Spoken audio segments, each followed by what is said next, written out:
na-control na nila yung Lord Pit. Parang nakuha na nila yung pwesto na gusto nilang makuha. Yung SRG ngayon, yung kinakailangan pang pumasok ng kaunti. Kasi nandito na si Brusco.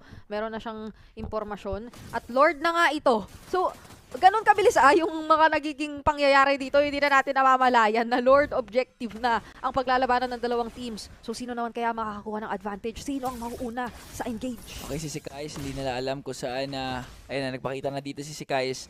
So, Onyx Philippines, doing the Philippine Lord. Ang sabi si Kirk, nakikipag 1v1 doon kay Stormy. Si Stormy, kinakailangan umuwi, pero hindi pa naman pinapapi sarili ng Netherrealm. Oy, may ejector doon sa baba! Naku po si Yums! Nahanap si King Kong pero may Netherrealmingan! Super Friends na naman with the Super Instincts to save the Super Family, and bye-bye, sabi ni Kelra with the Sky Piercer gonna pick up 2. Yums on the other hand, tinatry yung best para masave si Cram, kaso ang problema na wala din siya sa mapa. Cram laban sa tatlo, hindi niya kakayanin. A maniac for Kelra, and the Filipino Savage strikes again!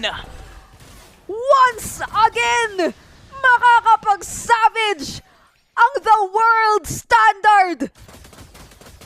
Hindi natin namalayan, nagkahiwa-hiwalay na yung laban, pero yung 5 kills na ipon-ipon pa din! Naipon-ipon ni Kelra, pati pag-ipon niya ng Savage dahil kung tatandaan mo, January meron na siyang Savage. January yun! Ngayon, February, may Monthly? Savage na naman!